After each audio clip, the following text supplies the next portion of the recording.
puis y aller? Oui, oui. Chers membres du jury, chers contradictrices, chers auditoires, que le ciel me pardonne, mais je m'en vais réduire à néant tous ces rêves de suprématie.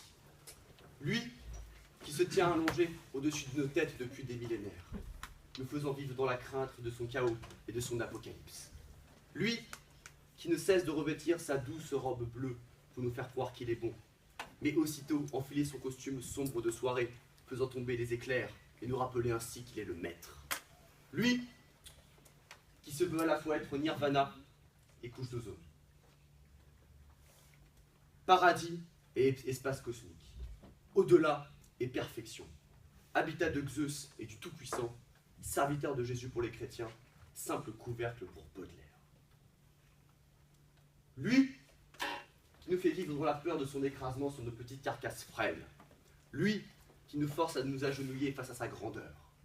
Lui, qui est l'objet de mille et une histoires et merveilles. Lui, qui nous rappelle sans cesse notre infériorité, n'est qu'en réalité poussière, mensonge et désillusion.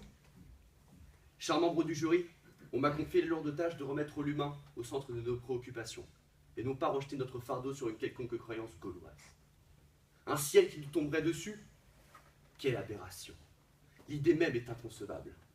Croyez-vous vraiment que nos amis chinois, qui sont à l'opposé sur le globe, pensent quant à eux que la Terre va leur tomber dessus? Non, non, non et non. L'idée même de faire tomber le ciel sur nos têtes est pour rejeter notre fardeau sur quelque chose d'inatteignable. Quelque chose sur lequel les hommes n'ont pas d'emprise. Quelque chose qui leur permettait de croire que rien n'était de leur faute. Ainsi, chers membres du jury, c'est à l'occasion de cette plaidoirie que je m'en vais vous faire monter au 7e ciel, en démontant 7 argumentaires par le biais de 7 expressions qui vous démontreront pourquoi le ciel ne peut pas nous tomber sur la tête. Pour commencer, laissez-moi vous faire un panoramique de la situation. Sous la grandeur de l'obélisque de la Concorde, c'est à bras raccourcis que je viens vous retirer cette idée fixe de votre esprit.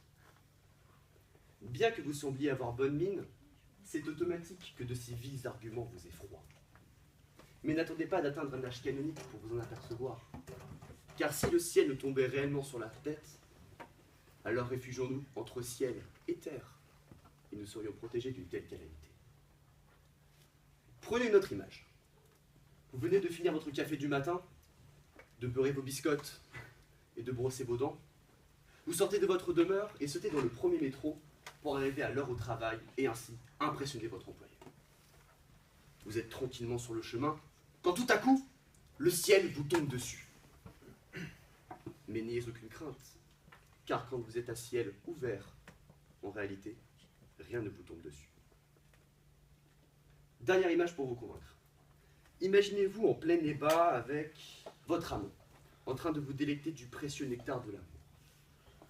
Quand tout à coup, ciel, mon mari qui rentre. J'espère que cette scène du théâtre de boulevard ne vous arrivera jamais.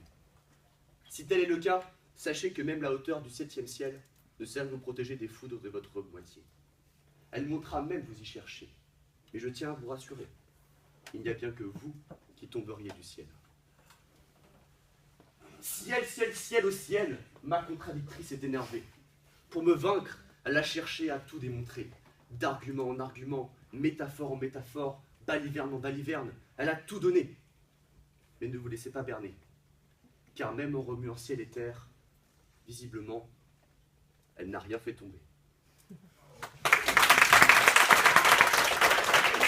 La plaidoirie touche à sa fin. Je vous laisse maintenant à la lourde tâche de la délibération. Retenez simplement que ni les expressions françaises, ni le village gaulois ne sont parvenus à faire tomber le ciel. Cette image n'est due qu'à de longs siècles d'obscurantisme, où nous avons préféré rejeter notre faute sur le ciel plutôt que sur nos actes. En réalité, c'est bien plus la bêtise humaine que le ciel qui pourrait tomber dessus. Bien, je vous laisse. Il est maintenant de mon devoir de la réaliser mes parts, ciel.